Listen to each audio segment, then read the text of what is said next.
Halo semuanya, kita akan lihat ya di sini beberapa yang perlu diperhatikan ketika membuat reported speech. Oke, pertama yang harus kita ingat setiap kali kita membuat sebuah reported speech itu adalah melihat dia yang bicara siapa. Ya, jadi siapa yang bicara, yang kemudian yang kedua yang harus kita perhatikan ya selain siapa yang berbicara, kita juga harus melihat tensisnya apa. Jadi kalau kita bicara reported speech,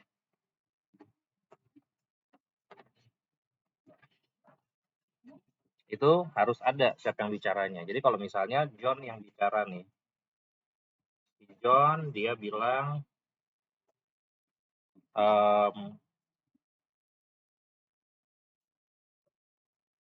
apa ya, misalnya John bilang I was at Rudy's house. Ya Rudy's place aja deh. Lalu kita mau buat ke dalam reported speech. Nah, ini kan dia quote ya, masih quoted speech, masih direct speech. Atau kalau bahasa Indonesia kalimat langsung. Kita mau ubah menjadi reported speech atau kalimat tak langsung. Maka dalam bahasa Inggris, kita lihat di sini yang ngomong siapa? John. John said. Z-nya boleh ada, boleh enggak. Kita pakai aja ya. I-nya siapa? I-nya itu kan adalah si John, jadi jangan tetap I juga. Karena ini kan logikanya gini ya, logikanya itu adalah saya menyampaikan apa yang John bilang. Kan kalau bahasa Indonesia kita bilangnya gini ya, tadi John bilang dia saat itu lagi di rumahnya Rudy kan gitu ya. Ya di rumahnya Rudy siapa? Dia, si John, bukan saya. Gitu. Makanya di sini kita pakainya he. Oke? Nah, lalu tenses. Ini was, past tense. Dalam reported speech itu selalu ada yang namanya back shift ya. Kita lihat di sini kalau past tense menjadi past perfect. He had been at, ini kita singkat aja tempatnya kurang ya, Rudy's. Ya, at Rudy's place.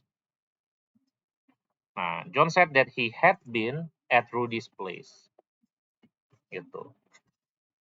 Ini yang kita sebut sebagai back shift of tenses. Ya, tenses back shifting.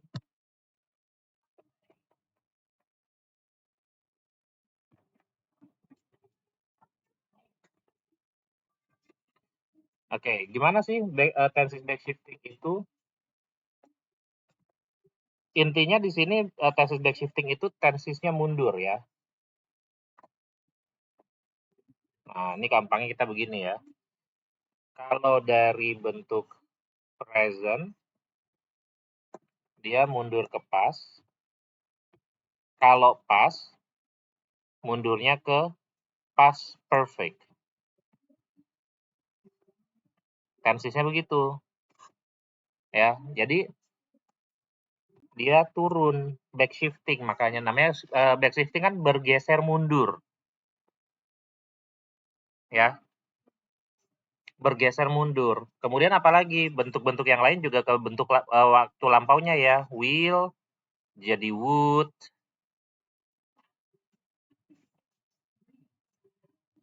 can jadi could. Nah ini. Kemudian ya perubahan ini muncul karena logikanya begini ya, logikanya itu kan si John ngomongnya tadi. gitu. Kalau nggak berubah, makanya kan pakainya past tense kita ya, kata pengantarnya itu pakainya past tense. Oke, kalau nggak berubah bagaimana? Nah, ini saya kasih contoh kalimat yang sama tadi ya, atau kalimat baru deh. Yang ngomong adalah Dan. Cewek lah ya gantian.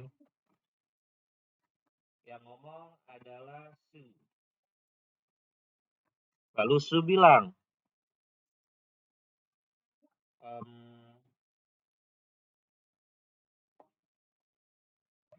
I'm still at work. Oke. Nah, lalu kita laporkan. Lagi ngomong ke orang lain gitu ya. Su told me, sama aja dengan said ini ya, that she was, enggak. Kalau she is still at work. Dia masih di kantor, masih kerja. Masalahnya kalau Su ngomongnya tadi mungkin jam 3 sore, lalu saya baru ketemu sama orang yang harusnya saya sampaikan pesannya, ya siapapun itu, saya baru ketemu dia jam 7. Terus saya ngasih tahu, tadi si Su pesan, katanya dia masih di kantor. Itu kapan? Ya jam 3, jam 7 itu bisa jadi ternyata si Su udah di rumah. Ya kan? Jadi udah nggak valid lagi kalau kita pakai present. Makanya kita backshift dia ke past tense. She was still at work. Logikanya begitu. Present mundur ke past, past mundurnya ke past perfect. Gitu ya, supaya jelas.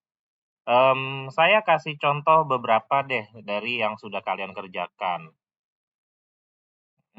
Aduh ini typo-typonya tolong nih, aduh jangan typo-typo begini ya. Kalau di ujian typo-typo seperti ini kan saya pasti akan anggap salah ya.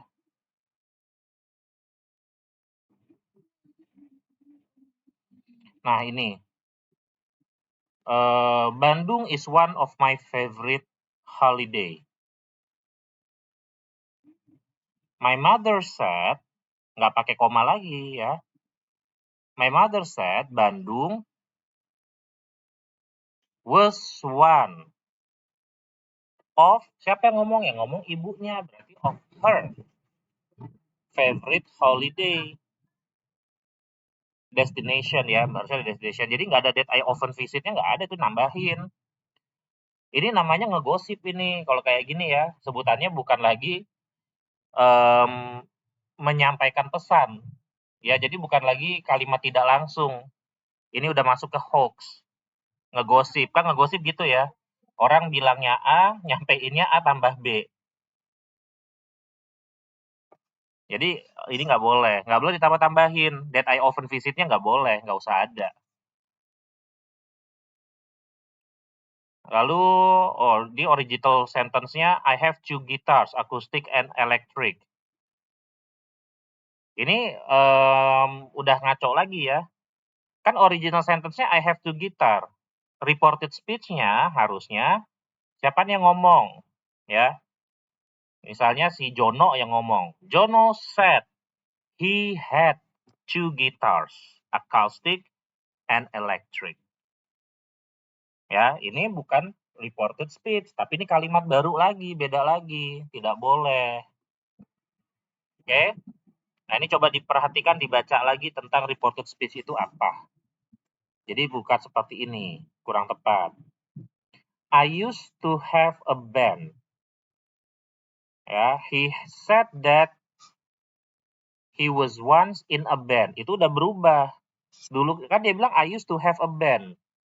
Orang punya band, belum tentu dia ada di dalam bandnya, bisa jadi dia produsernya doang loh. Ya. Oh, saya punya band dulu, tapi saya bukan jadi pemain musiknya, saya jadi pemiliknya gitu, saya produsernya. Saya yang biayain nih bandnya, saya yang cari talentnya, saya gedein bandnya gitu. Tapi saya sebagai pebisnis di situ, bukan sebagai pemusik. Kan jadi berubah maknanya ya. Have a band dengan I was once in a band.